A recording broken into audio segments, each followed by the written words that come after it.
Welcome to the Justin Masterson Show. I am your host, Justin Masterson, and alongside me I have Mr. Matthew Zappazzotti, which he is working on a few things right now, but he is sneaking back into what we got going on here. What's up? Word up, Jay. Hey. Good to be back. How you doing, my friend? Oh, what a beautiful Tuesday evening.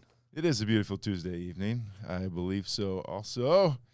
And boy, we have had a few things to try and piece together in order to get it working tonight. Maybe got here a little bit later than we wanted to, but it's all part of it, baby. Yes, it is. It is all part of it. But we got me thinking last week when we were all together, or 2 weeks ago, is that Zappo, you made mention, like, what do I call you? Do I call you Masty, whatnot? And so it got me thinking about nicknames. So I figure what better way to start this week than to come in and go, Zappo, I call you Zap, Zappo, Matthew. I'm sure there's countless more, but what all nicknames do you have? Wow. Well, it kind of all starts with my last name, Zappazzotti. So, I mean, there's Zap, Z. My brother was Z. Okay. Tony, T, Z. I don't know. Those kind of rhyme. Dave, my brother, was more of the traditional Zap, kind of like my dad. And then this wonderful Little League baseball story with a fellow teammate. His dad was super excited. And, so they're calling me Zap. They call me Matt, whatever. And then I got up to bat, and I hear this, hit the ball, Zappo, run the bases, Zappo. And my teammates just went nuts. They just loved it. And so it literally stuck from probably I was like 10 years old, and they shout it, hit the ball, run the bases, Zappo. so Zappo kind of carried me through. Yeah. Well, I remember when we came together, and that's what it was. I specifically remember Steve Spivey, who would just be like, "Oh, Zappo." I mean, I just him saying it, countless times, and countless other people did say it just the same. But that came too, because as I was thinking about myself, like I even had to write some of these down because Jay, I'm Mr. J to your boys, Uncle Justin, and then to some of my friends, I'm Uncle Pitch. Was that one for a long time. The old-time ball coach, Rick Wolf, my high school baseball coach, he was calling me Bat from Bat Masterson. And then you got JD, which is what my parents would call me. Best friend's dad would always call me, so people who were super close to me. Then you got J Mast. Then you got J Mast. And then there's Mr. Clean. I got a little bit of Goliath from Aaron Embrecht, who was my roommate. Every Saturday morning, he'd pop in, and I'd sleep in a little bit. He'd be like, "Good morning, Goliath. It's time to get up." Creepy. Yeah, a little bit, yes. And then we got, Master J, son of the master. Pastor Mark's son is what my dad would call him. I call him Pastor Mark, and he called me Pastor Mark's son, which is a funny story about that one, too. Masty, Nasty Masty. Yeah. Came from Boston. And then you got Mustard was in elementary school. We actually had I don't know why it's Mustard, if I like mustard or what it was. We even had a teacher, one of the substitute teachers, would call me Mustard. And the craziest one, and I got a story for this. I don't think you've ever called me this. The craziest one is Jason. Oh, wait. I may not have, but I've been around you enough to know that your second name is Jason. which I don't know if that's like a normal thing for Justins. It goes Jason. But the crazy part for me is there is another story behind it when it comes down to it. And the fact of it is that I was born in Jamaica, if you didn't know that. I know you knew that. Jamaica man. Yeah, man, right near the beach, boy. And before, so I was made in America, but born in Jamaica. So before my parents went out to Jamaica, they had told, the people at the church before they left that they were going to call me Jason. And so then they went, was born. Dad must have been like, no, he's a Justin. And so sure enough, I'm Justin. And we go back, and the old people who had heard that I was going to be a Justin, or a Jason, they call me Jason. So that was just kind of natural. Felt like that would be a part of it, all part of it. But then anyone who gets to know me, for the most part, I'll tell them my name. I go, I'm Justin. And I know it's deep and those type of things, but I'll say it's Justin. And then without fail, they will respond and say, Jason? I'm like, no, it's not Jason. I mean, even that same roommate who called me Goliath at one point in time, he called me Jason, which I'm not mad at him. I'm not mad at anybody who says that. But it happens. I've been around introducing you to people, and they either don't hear it right or whatever. They got Jason in their mind, and all of a sudden you're Jason for the whole conversation. Like, you're not correcting them. It's what it is. I mean, I'm not going to correct them because it's okay. They Google you, Jason Masterson pitcher, right. And like, nobody comes up. Who is this guy? He stinks. Yeah, more or less. He's not even on the internet. And so I don't get mad at people. They do it. Happens all the time. It's just I mean, now, as I would say, it's just all part of it. It's part of the journey, part of what's taking place. But one of the names that I did get was the Big Nasty. And I don't know if you remember who gave me that nickname, but he was from the Regional Radio Sports Network. Oh, is that Mr. Paul Condry? That is Mr. Paul Condry. Very good, Mr. Zappazotti. Now, he's well known among the Indiana sportscaster world. I mean, Hall of Famer and, gosh, football, baseball, basketball.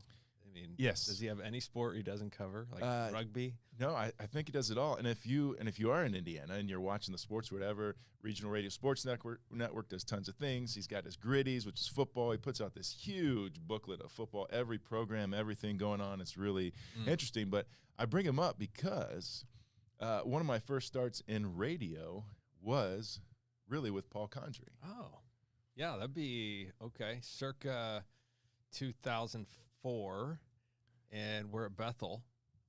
Yep. Formerly known as college, now known as university. And if I'm remembering this right, so you'd pitch, and then the days you didn't hit, you'd go up and hang out with him, wouldn't you? Well, I think it might have been help from you or whatever. I would go up and do the PA announcing. Oh, yeah. And then in between those innings or certain times, while he's having a break or there was a little something action or it wasn't happening, I would go on the show with him and kind of have some of those breaks talking with him in between going, now batting, number 5, Zach Rodman. And the music would just go crazy. That's right. Yeah, we had sweet intro songs. I mean, granted, it's like every little kid's dream to play in major leagues, and then it's every little kid's dream to have an awesome walk-up song. Oh, yes. And then you actually get a hit. Oh, it's the best. And I can even remember the announcing part of it. It was so much enjoyable for me is I can roughly remember all the songs, but I know for sure that you were the night rider. Oh, yeah. Oh, that's good. Now batting. Number 4. That's right. Number 4. Matthew Zappazotti. Oh, no, you started just doing Zap. Oh, you're right. I did. Just straight Zap. The Night Rider's going, and it was just Zap. That's right, with the Zap. Yeah. Why'd they let you up there? No, you didn't go off the wall too much. There was somebody else that kind of got in trouble a little bit. I don't think you did you? I did for one. I had Robbie Lightfoot would be up there with me. Eventually he'd help out, do some of the sound effects.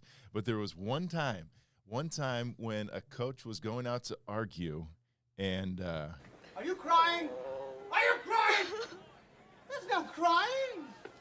There's no crying in baseball. Classic. Now, I don't know if you all heard that, but that was the there's no crying in baseball. And literally the coach is going out there and he freezes. He was yelling, complaining about something. He freezes. He looks up at the booth, points at me, points over at Coach Z, and then starts yelling at him. And then walks off. And it worked. It did work. It was a way to kind of simmer down, buddy. Simmer down. It was, and it simmered some things down. But boy, that was pretty intense. You have to run polls for that? I don't think you did. You didn't get in trouble. I don't remember getting in trouble for it. I think it was just too funny. I mean, you can almost can't get in trouble for that. It's just like it was too perfect.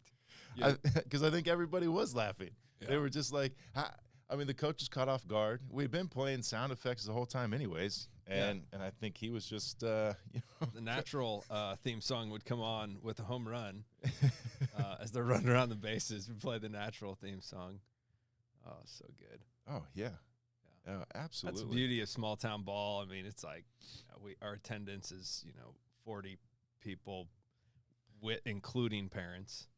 Oh yeah, and you could have fun with it. You could do, I mean, really whatever I wanted. And I think it started where we had somebody was trying to do it for us, but just didn't bring the energy, the oomph when it came down to it. And so we needed someone to bring some energy, and we're like, why not you?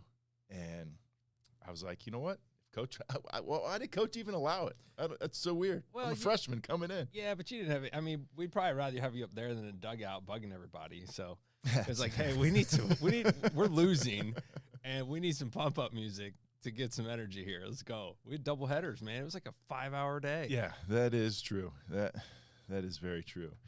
And we have a guest who's supposed to be on today, but I don't know if they are having a little bit of trouble trying to get in here or not.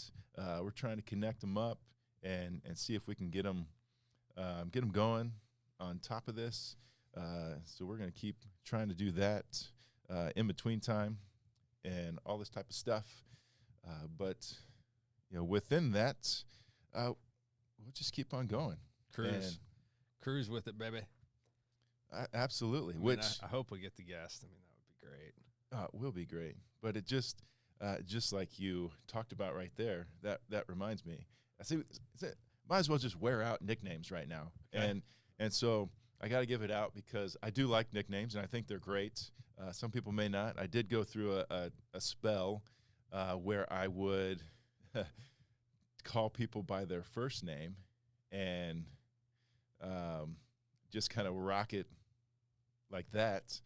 And so that would kind of throw people off, not to be mean or anything like that, but to be able to throw people off. But I got my kids, and thanks to Coach Fountain, like my son Cruz is Cruiser Bruiser. Ooh. Shout out to Cruiser Bruiser. Appreciate you, big guy. Nadia, I don't really know if, there's some simple ones that come out for her. But she used to be old fidget spinner, and that's what we joke about with her. And then you got Eden. She's got countless that she has with her friends. She go by Eddie, EJ, and whatnot. How about you with your kids? Well, the one that you actually named is probably. I mean, we have 4 kids, and so there's a lot of nicknames. But you brought on Luca Baduka. Ah, yes. For my oldest, and that's pretty classy. We use that. Leo, I mean, he's got a lot of nicknames. I mean, Leo's kind of like Lion, so I don't think we go around calling him Lion, but we got that going. And then our last child, Olivia is like Liv and all the others, but our last child's Amelia, but we call her like every name, like M and Mila and everything that you can go with that name. So more nicknames the better. Cruise to Bruise. What was it? Cruise and Bruising? Cruiser Bruiser. Oh, who we got coming in? Is the name. And I hear things. You do hear some things, but don't get too crazy yet, okay. Because it's going to take me a second to really get it to where I need it to be. What are you saying? You haven't done this before? I have not done this before, but I'm working on it. Call your producer. Uh, yeah, I will call my producer, but I'm not sure who my producer is going to be in order to do these type of things. we might need Eric, the producer. But without further ado, here we go. Without further ado, people, on the show, the very first guest that we're going to have on the Justin Masterson podcast, we bring to you my mom, Judy Masterson. Hi, Justin. Hey, Mom, how you doing? I'm doing pretty good today. Well, it's good. You've been a little sick, Yeah. but I am glad that you decided to still be on here. You So told me I what, had no choice. Yeah, you are correct. I did tell you that you had no choice. But he's a good child, right? I mean, you trust him enough. Yes. Yes, you are. You're delaying your thoughts there, Mom. Just a little. So we want to start out with the first question: Is how do you know me? I gave birth to you. I met you in Jamaica in 1985, and we've been together ever since. Tell me a little bit about your sports history. Were you much of an athlete? I played recreational softball, and then I got chosen for the All-Star team. I don't know how old I was. Played second base really well. Couldn't bat. I swung at everything. So, but my fielding was good. So they took me for that. Well, that is good. Fielding is good. Zappo can appreciate good fielding. Oh, thanks, Zach. And being able to survive with that. So that's wonderful. And so it's just rec softball. You didn't do I mean, I feel like as you got older, I went and watched you play a sport. Volleyball? Yeah. We played church league volleyball. I guess when you were little, we did. I forgot. Well, I think about when we were playing volleyball out in the at the church with the volleyball net outside, and then when we were doing that, I believe there's a ditch right next to where we were at, and you went after a ball down into the ditch. And what happened when you went down into that ditch? I tore my meniscus in my left knee. And ended up in a brace for 8 weeks. Never needed surgery. So it's all good. Yeah, that's pretty intense right there. It's a tough mom right there. It is pretty tough, Mom. Have you had anything like that, Zappo? Knees or? My wife has. I've stayed clear of the knee surgery so far, but I did just turn 40. Oh, you did. So it's all downhill from here. That is what I hear. Not there yet, so I'm not sure what that feels like. But since we got you on, Mom, yes, and I'm excited that you are our first guest, and we'll try not to get too crazy with you because really, as I've gotten older and get married, and now there's a part in our relationship where you are parent, and then we come together and we're able to see you in the things and who you really are, and as an adult, as a person. And so like I know as we got older, I learned more about kind of some of the familial trauma, relational trauma that you kind of had to deal with in many ways. And so let me, I don't know, give us a little gist of how in the world did you raise 3 kids that seemed relatively, the kids aren't normal, but the way that you did it seemed relatively normal. And looking back, I don't think you let any of that trauma that you had in your life affect the way that you raised us. So how did you make that happen? How is that even possible? I made a decision that I was not going to raise my children the way I was raised. I was going to make sure that it was a God-centered home. Um, and your dad and I did a really good job of making sure that you guys saw God in everything. We'd go on a hike and we would point out all nature and what God made and how creative it was. We got you involved in church to show you, so you learned to serve early.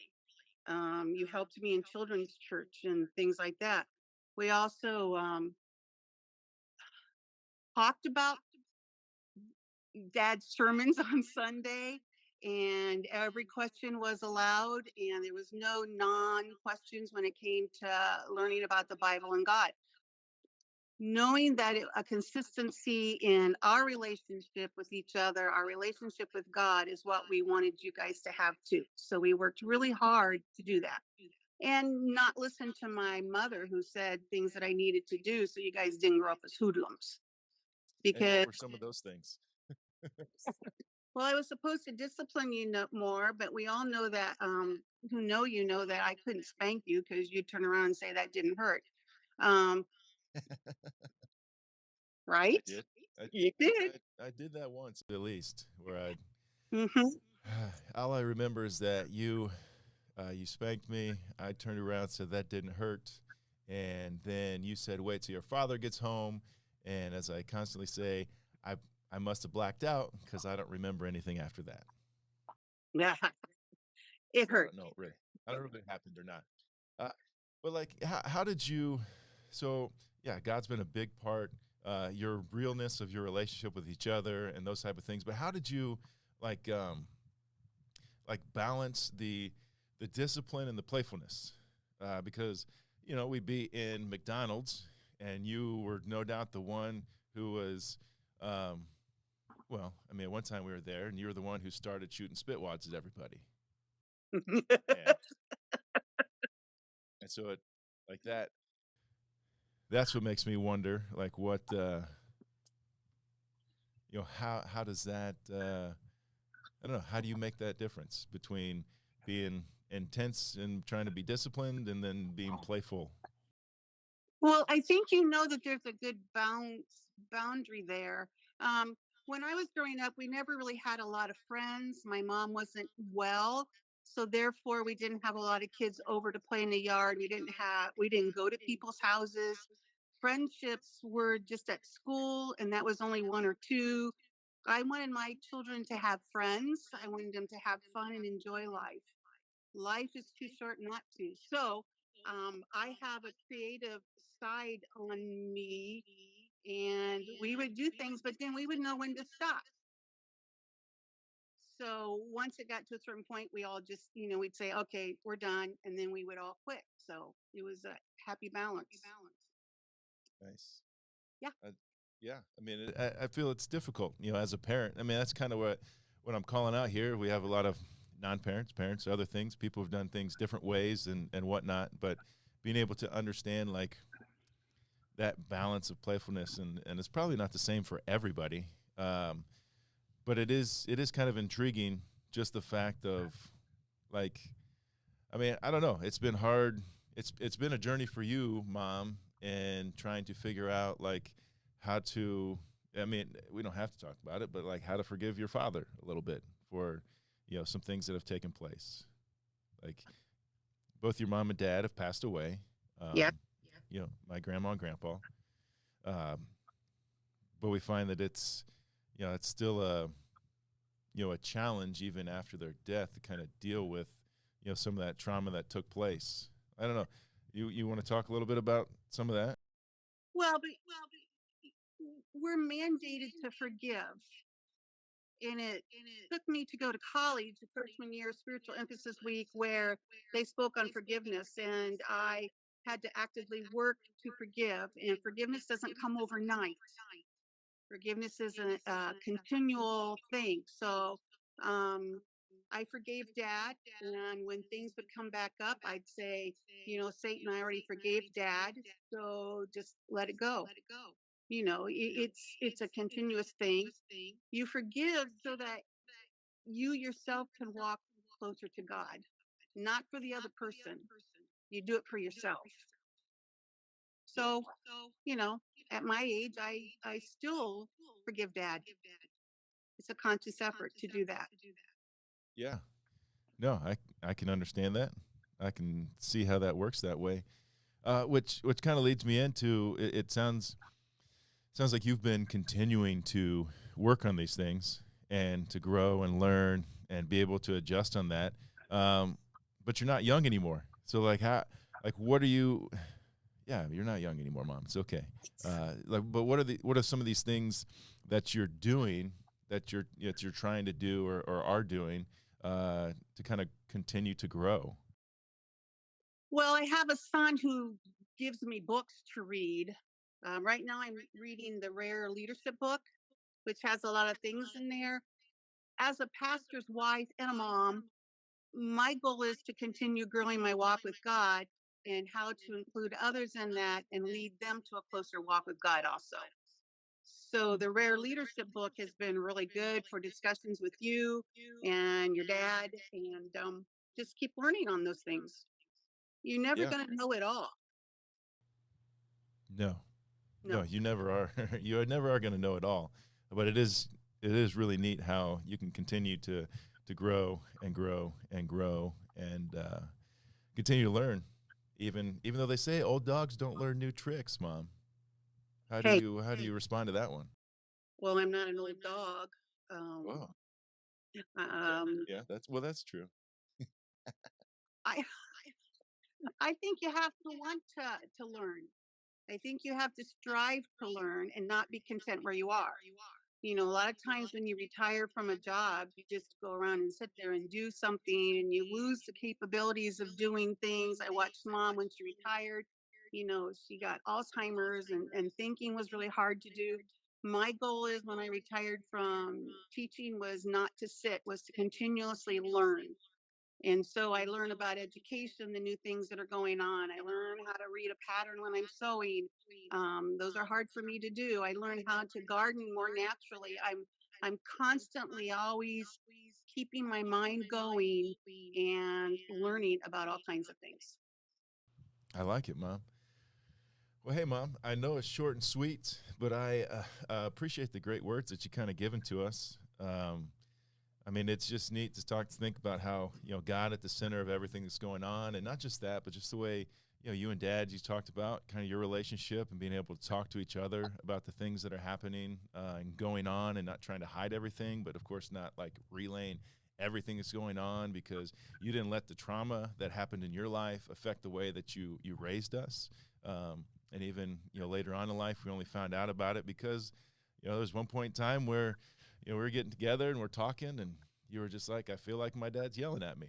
And we were kind of like, whoa, what just happened there? And able to learn, again, more about you and your story, which has continued to help me to grow, and my sister and my brother and everyone who comes around. And, we can give a lot of thanks to, our friend, longtime friend, Tracy Arts, too. She's been very helpful for you in the process. But Yeah, it's been.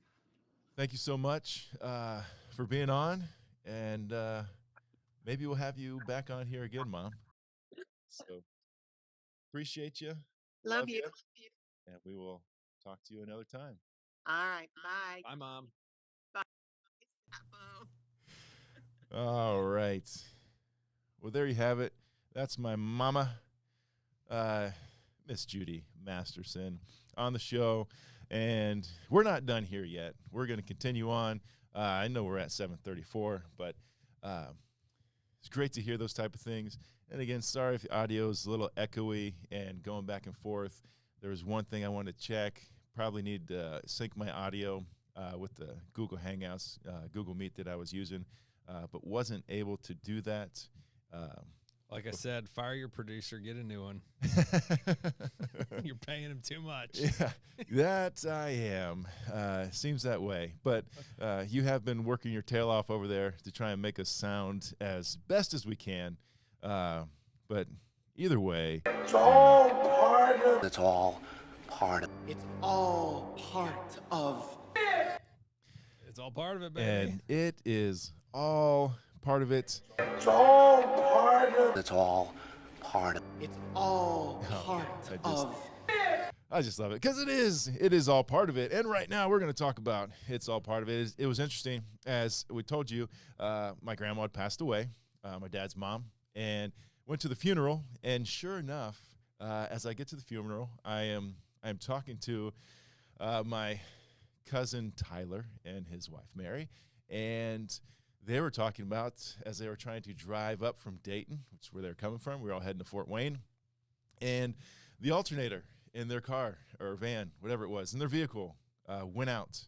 And so when that took place, they had watched the show, and they were like, you know what? It's just all part of it. And that's what I love. I mean, this is a motto. It's the motto that helps us to stay positive and not let the situation bring us down. Zap, you had any it's all part of it stories? I mean, there's countless of them. We were already saying it like 15 times coming into this show. Yeah. I mean, and in essence, people are like, well, what does it mean? I mean, is it basically, when stuff happens, you're not going to let it get to you. I was just with a buddy a couple weeks ago, leaving one of our men's meetings, about Fight Club. If you don't, you can't talk about it. So we'll have to talk about that at a different time. But, we had a great conversation. It was late.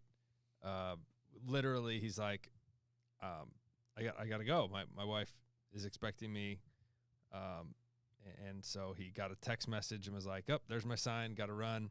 Hopped in the truck, pulled out of his parking spot, and ran over a stop sign pole thing and just sliced and diced his sweet truck.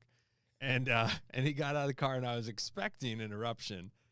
And I don't think the verbiage was, it's all part of it, but he was like, that's how it goes. It's all part of. it's all part of It's all part of.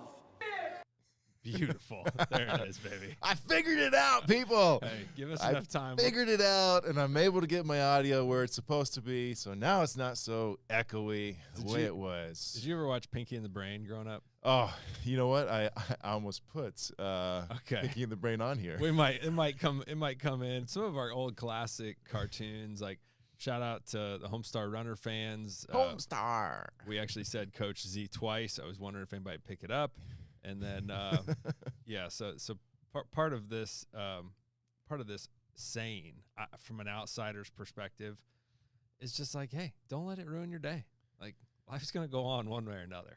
Exactly. I think that's a perfect way to say it.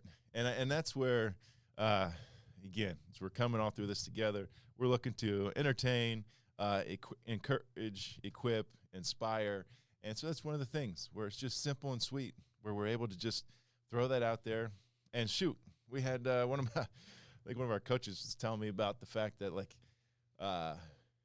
of our other coaches was using it's all part of it, and I don't think he was realizing that he was using it's all part of it, because it's just becoming a part of the verbiage, the lingo. It's gonna be like Fight Club, like the movie Fight Club. You're gonna see a guy with a black eye or something else, and you're just gonna know, like, yes. You're one of those people. Like you're one of my people. I can handle that. Right, Zappo? It's all part of it. Love it. Fight Club is a non-fighting club, and we have a disclaimer on this show that we do not encourage violence of any kind. Yeah, we'll see. Paid for by. With that, we want to hear your stories. I know you're all having it's all part of it stories, so feel free. It should be in the show notes or down in the description below. Masty, email me at thejustinmastersonshow.live. Simple and sweet right there. Go ahead and do that. Send it whenever, put in the subject. It's all part of it.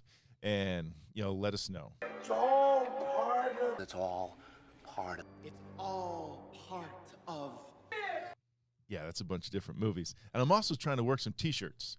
You know a guy? I know a few guys. And we'll see if we can put them together.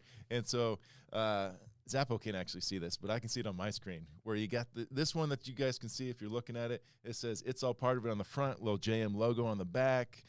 We got the JM logo on the front with it's all part of it on the back. And then my final, which Coach Bear, Coach Collier, for my boys there, the big head Justin on the front, Ooh. along with It's All Part of It on the back in sign painter font. Just the way it's supposed to be and just the way we like it. Nice. But one of the big things that I stress, I like to talk about, especially the way it's been encouraged to me, and my mom brought up the idea of one of the books that I've really liked called Rare Leadership. Kind of helped me out in many ways to put really language to some of the things I've been talking about, because maturity is an extremely big thing. And maturity, as I define it, is the ability to handle the big emotions that come your way well. To be able to still act like yourself, to be able to remain relational, return to joy, and then endure whatever hardship comes your way well, which is why It's All Part of It fits in there really good. Because let's think about it. Coaches, they're screaming, yelling. Parents, screaming and yelling. Getting angry. How many men do we have with anger issues and problems like that? I mean, we got bosses who get to their spots because they're hard workers, not because they know how to handle their emotions or deal with people. We got employees. I mean, whether you attend a church or you don't attend a church, whether you love God, you don't love God, like the ability for people to handle the big emotions that come their way is just not very good. And so then you'll wonder why our kids struggle at the ability to do that. I mean, how about that travel balls app? How's that world when it comes to being able to handle your emotions well with coaches and players and all types of stuff? Do we have another 30 minutes? So, I mean, the short of it is I went into youth baseball coaching thinking I was coaching kids, which, first of all, I'm not very good at, but they tend to like me even if I'm not a good coach, so it works. But you wind up coaching the kids, the parents, the umpires, and the opposing coaches. So it winds up being pretty impossible is the point. So any given day, game, I actually don't know who I'm going to be interacting with because it's a wild frontier. And I know that baseball is actually more mild than some of the other travel sports. So. Yeah, so I hear. Yes, yeah. That is true. Yeah, it's a crazy world. We haven't dipped our toe in it, but I'm around it enough that it's just unbelievable. But one of the ways that we can work through that is to be able to actually, let's say this. One of the ways to be able to know whether or not we're able to handle these emotions well, one of the first steps is to understand can we remain relational in the midst of whatever emotion comes. Mm-hmm. Which the biggest thing that I love and the phrase that I love to say is being able to keep the relationship bigger than the problem. Love it. Now, usually we don't do a very good job of that because a problem arises, and what do? We get mad, and then we get frustrated, and then we see the person in front of us as a problem. And so when we're able to keep the relationship bigger than the problem, that allows us to remain relational. Doesn't mean we're not angry. Doesn't mean we're not upset. It doesn't mean we don't feel sadness or disgust or any of those things. Like those emotions are there, and we can validate them and say, like, yes, I'm feeling that. That's real. But we can't let those things dictate what we're doing. Like, that's just ridiculous.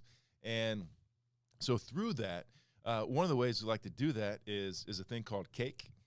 You like to eat cake, Zappo? I love cake. I mean, all sorts of cake. Yeah, so the cake we're talking about it's really, what do they say when the letters mean each have a different word for each letter? Acronym? I don't know. Yeah, sounds good. So if you're eating cake, there's 4 things. 1, curiosity. When you're being curious about something, you're not thinking about yourself, think about somebody else. 2 is appreciation. If you're appreciating something about somebody else, you're not thinking about yourself. 3 is kindness. Kindness is doing joy for somebody else, helping somebody else feel joy. So it's not about you. And the final one is making eye contact, which I always thought it was really interesting that eye contact would be one of these. But when you think about it, when those relational circuits are popped off, you're angry, upset, like you can't look at somebody in the eyes. Like you're moving your eyes around, you don't want to look at them. And so eye contact is actually a big part of understanding, like, I can be relational right now and look you in the eye. And so I want to tell you a story about the trash lady. Zappa, were you there for this trash lady when we went to drop off trash and she was just in a really bad mood? Is this all the way back in college? It wasn't in college. It was we had Todd over at the house. I think. So it might have been with Todd. Yeah. But I can't remember if you I've were there. I've heard the story, but I was not part of it. The only trash stories I have is my wife and I laugh is dumpster diving in college to get donuts out of the bakeries, which is just awful when you're poor and broke and you need a sugar rush. Diving for donuts. But let's cake. You had me on sugar. Let's go back to your trash lady story. Sorry. Yeah, that's okay. So we'll have it with this. We go to the waste station, which gives you a spot to be able to dump off whatever trash that you have. And so we're loaded up either a trailer or a truck or something. I can't remember which. And so you drive up and they weigh you. And so to get weighed, we step out of the vehicle and go into the office and go in to talk to the lady. And the lady, the secretary there, is just having, I mean, she is short with us. She is mean. She's upset. I mean, maybe it was close to closing time. I can't totally remember that, but she was not happy whatsoever and just being really mean. And I take a deep breath, take a moment, and I'm like, there's got to be something more than this. Like, it can't be me right now. It's causing all her issues and whoever's with me. And so I just, let her be upset, let her be mean. We get back in the vehicle, go get rid of the trash. We go home, and we're like, you know what? I think we should go give her a gift. And so my wife, who makes some of the most amazing cookies in the world, we put some of her cookies in a tin, and then we wrap it up, put a little, like, hope your day gets better. And I think it was it might have been that day. Like, we went right back, and we step in. We're like, hey, we're not trying to be rude, but you just seem like you're having a tough day, and we're just hoping that this cheers it up. And I'll tell you what. A little chocolate chip cookie action. Yes, Love exactly. And she starts crying. Ooh. Her sister had just been diagnosed with cancer. Ooh. And, felt like the world was falling in on her. And I'm sure she was on the brink of what in her mind probably felt like a nervous breakdown. And she literally was able to cry it out, and it just changed her mood, like, unbelievably. Now, we didn't get it in that moment because I remember now we had given her a cookie card. Merrill Masterson's home plate cookies. Yeah. Not in existence anymore, but technically. Big shout out to Merrill on that. Just love those cookies.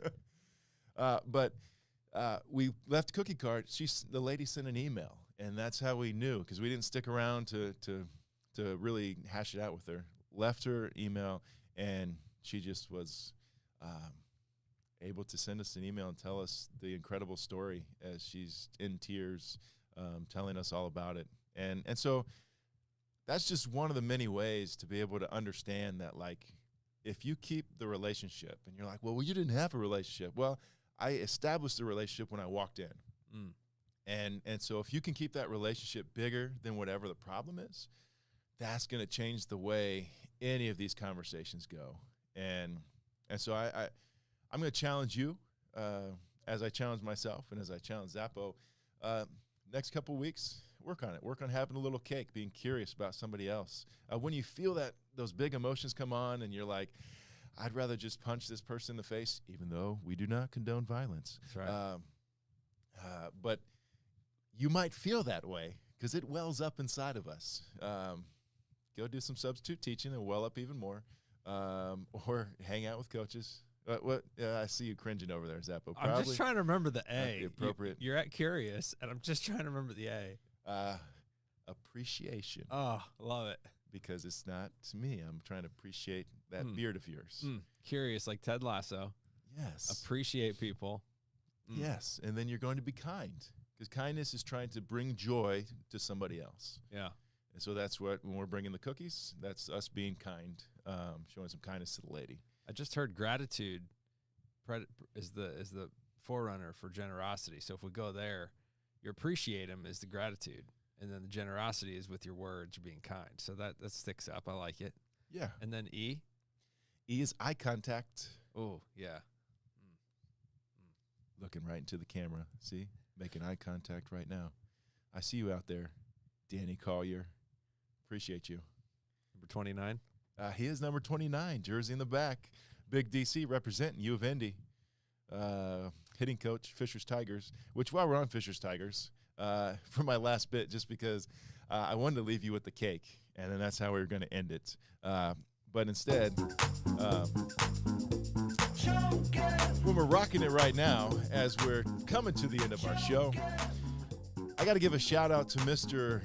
Andrew Baldini, because he is Fisher's Tigers baseball athlete. And it just happens that he was the first one to like my Instagram post. Doesn't mean you're going to get any more playing time, but appreciate that. Glad you're on top of that. Also hope two of my good buddies, Mr. Matt Cherry, who is also Coach Cherry, recovers well from his shoulder surgery, and my guy Grant Hayworth, played for me in basketball. An amazing lineman who is going to Ball State to play football, also had shoulder surgery. Hope he does well. And I'll say this. On behalf of any Pod Labs, which is where we're at, using their facilities, and on behalf of Mr. Zappizzotti and my mom, we thank you for showing up, for being here. A little craziness, but we love you. Thanks so much. Have a great night.